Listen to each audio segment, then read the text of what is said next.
Ya anak-anak, jadi anak-anak dengar firman Tuhan di gereja nggak boleh memukul. Tadi anak-anak dengarkan nyanyian ya, aku mau berubah ya, sungguh aku berubah. Dahulu nakal, sekarang tidak. Yang dulu suka memukul, sekarang tidak lagi. Amin anak-anak, mau? Nah, dulu suka mencuri. Nah, anak-anak siapa yang suka mencuri dulu? Sekarang tidak mencuri uang orang tua. Mencuri itu dosa nggak? Dosa nggak anak-anak? Dosa. Mencuri itu tidak akan masuk sorga. Nah dulu sekarang suka mencuri, sekarang malahan suka memberi. Nah puji Tuhan anak-anak. Dulu aku suka mengejek. Wah, suka mengejek teman, nggak boleh ya. Mengejek itu nggak boleh ya. Tetapi sekarang suka memuji. Nah dulu suka berdusta, berbohong. Nah sekarang tidak, nggak boleh lagi suka berbohong. Mau anak-anak? Ya, inilah buah-buah yang manis ya. Kalau kita ya mau taat ya, taat pada firman Tuhan dan dengar-dengaran kepada Tuhan. Nah, ini namanya buah yang manis ya. Apa itu buah yang manis itu? Coba apa Tuhan itu? Tuhan mah seneng kepada anggur yang rasanya manis. Anak-anak suka yang manis atau yang asam? Manis. Ya Tuhan juga suka yang manis. Apa sih? Masa Tuhan suka apa? Suka anggur ya. Ini maksudnya coba kita baca di dalam Kidung Agung ya, Kidung Agung di dalam perjanjian lama atau perjanjian baru. Kidung Agung anak-anak lama. Kidung Agung pasal yang ke-7 ayat yang ke-9. Coba kita baca ya.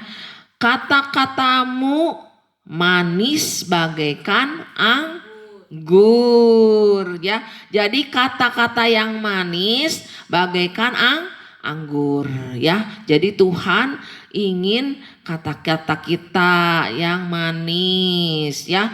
Jangan kata-kata kita yang kasar ya. Di rumah seperti di kebun binatang, kata-katanya yang kasar ya.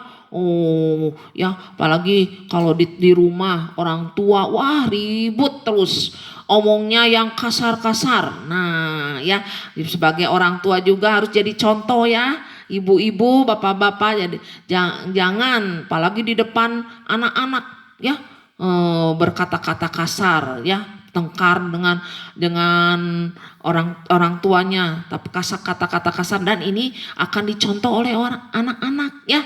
Nah puji Tuhan, jadi Tuhan inginkan kita kata-kata kita manis. Nah anak-anak, mau anak-anak? Puji Tuhan ya, kita harus mau diubahkan supaya berbuah ya, berbuah. Kita dibersihkan lewat firman. Nah anak-anak dengar firman ya, dengar firman kemudian anak-anak lakukan. Nah supaya kita semakin berbuah begitu Tuhan. Nah anak-anak pernah dengar cerita tentang seorang yang elok parasnya, manis sikapnya. Siapa coba? Masih ingat gak? Siapa? Yusuf. Yusuf ini adalah seorang yang manis sikapnya. Coba kita baca di dalam Kejadian pasal yang ke-39 ya. Kejadian 39 ayat yang ke-6. Mari kita baca ya. Segala miliknya diserahkannya pada kekuasaan Yusuf, dan dengan bantuan Yusuf ia tidak usah lagi mengatur apa-apapun selain dari makanannya sendiri. Adapun Yusuf itu manis sikapnya dan elok parasnya. Jadi Yusuf adalah seorang yang manis sikapnya. Nah, walaupun Yusuf menghadapi kesesakan, ya, Yusuf ini sudah dibenci oleh kakak-kakaknya, kemudian dia mau dibunuh, ya, dimasukkan ke dalam apa?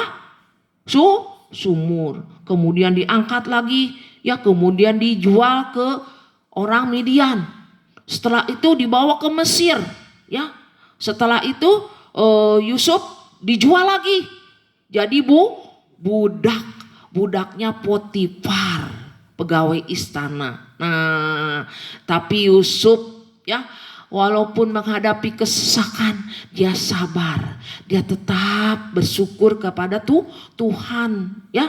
Dia tidak ada dendam di dalam hatinya ini, ya. Nah, ini yang manis sikapnya, tidak ada kebencian, tidak ada dendam di dalam hati Yusuf. Walaupun dia sudah disakiti oleh saudara-saudaranya, ya. Nah, itu sebabnya Tuhan mengasihi Yusuf. Nah, anak-anak, ya, setelah itu Yusuf ini tinggal di Potifar. Nah, ini tinggal di Potifar jadi budak. Nah, tetapi Tuhan menyertai Yusuf, dan apa yang dikerjakan Yusuf selalu apa? Berhasil. Karena Yusuf seorang yang manis sikapnya. Mau anak-anak seperti Yusuf, sikapnya manis sehingga Tuhan sertai, dan apa yang dikerjakannya selalu berhasil. Anak-anak mau berhasil? Puji Tuhan, semua kita mau berhasil. Ya, kita harus berubah. Sikap kita harus berubah menjadi sikap anak-anak yang manis. Nah, ya, setelah itu Yusuf itu bukan itu saja. Ya, difitnah. Difitnah. Coba ada itu tadi gambar di mana Yusuf ini tinggal di rumah Potifar, dikasihi, disayang oleh Potifar. Coba ayatnya yang kedua, ya, pasal 39 Kejadian ayat 2. Tetapi Tuhan menyertai Yusuf sehingga ia menjadi seorang yang selalu berhasil. Wah, selalu berhasil dalam pekerjaannya.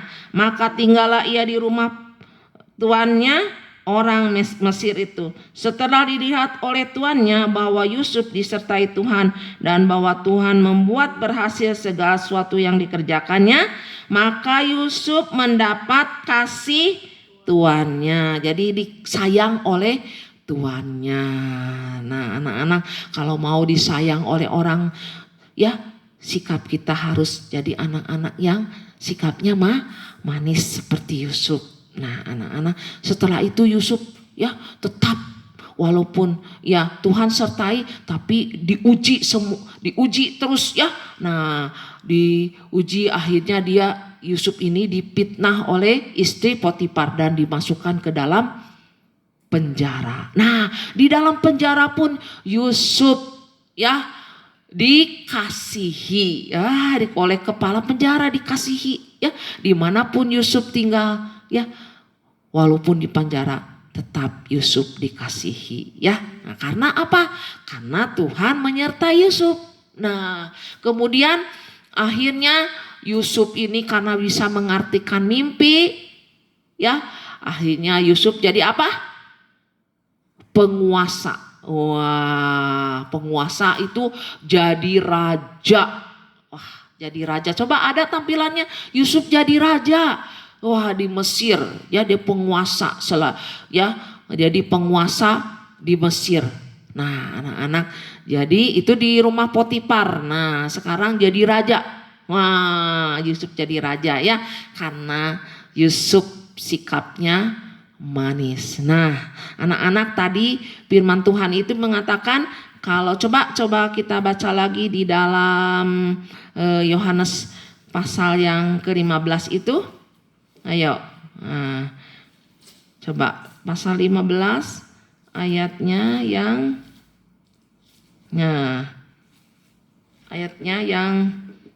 ke-6. Barang siapa tidak tinggal di dalam Tuhan, maksudnya ia dibuang keluar seperti ranting dan menjadi kering. Jadi kalau tidak di dalam Tuhan, tidak tinggal di dalam Tuhan Yesus, ya keluar dari Yesus akan kering, ya kering carang itu. Kemudian dikumpulkan orang dan dicampakkan ke dalam api lalu dibakar. Jadi harus kita tinggal di dalam pokok, ya. Ranting itu di dalam pokok dan jangan kering, ya. Nah, jangan kering, tetapi kita menghasilkan apa? Buah-buah. Kalau kering nanti dipotong. Cabang itu, carang itu dipotong. Dan setelah dipotong akhirnya dibakar. Nah, itulah kehidupan orang yang keluar dari Tuhan Yesus, ya. Nah, tidak mau melekat pada pokok itu, akan dibakar selama-lamanya di neraka, ya anak-anak, ya. Puji Tuhan, firman Tuhan cukup segini, ya. Jadi kita harus menjadi anak-anak yang manis, mengeluarkan buah yang manis. Itulah yang disukai oleh Tuhan. Amin. Kita akan nyanyikan pujian Roh Kudus yang manis, tapi kita nyanyikan rapnya aja, ya. Oh, ayat hafalan, ya. Ayat hafalannya adalah Yohanes 15 ayat 1, ya. Roh Kudus yang manis. Kurnya aja, ya. Kita akan berdoa. Semua berdiri, bangkit berdiri, ya.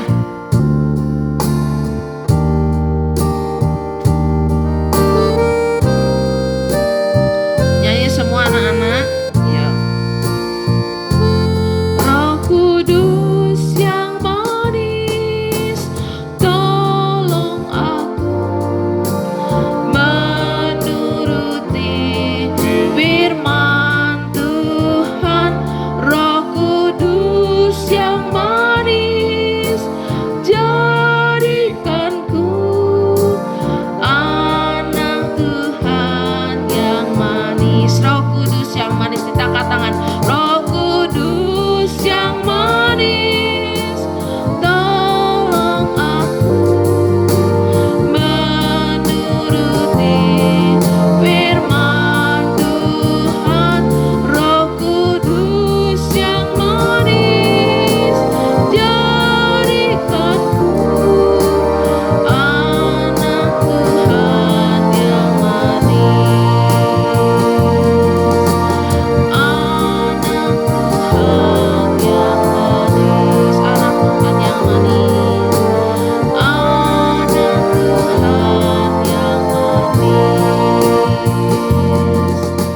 Ayo kita berdoa, tutup mata, tangan dilipat di dada, kita akan berdoa.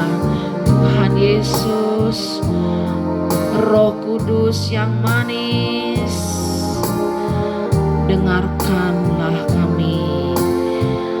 Kami minta kepada Engkau supaya kami diubahkan menjadi anak-anak yang manis, anak-anak yang taat, anak-anak yang dengar-dengaran kepada Tuhan, kepada firman-Mu. Tuhan, ubahkan hidupku supaya hidup kami menjadi anak yang menghasilkan anggur yang manis dalam setiap perkataan, perbuatan kami, supaya hidup kami ada keubahan dan menghasilkan buah-buah keubahan, buah-buah pertobatan. Terima kasih Tuhan, tanamkan firman-Mu di dalam hati kami. Terima kasih, kami serahkan kehidupan kami, anak-anak-Mu, juga berkati orang tua mereka, Tuhan, di dalam masa pandemi ini. Tuhan tolong supaya Engkau memberkati, memelihara kehidupan kami semua. Terima kasih Tuhan, kami serahkan dalam tangan-Mu. Mungkin ada anak-anak yang sakit, Tuhan Engkau lawat, Tuhan jamah dan sembuhkan.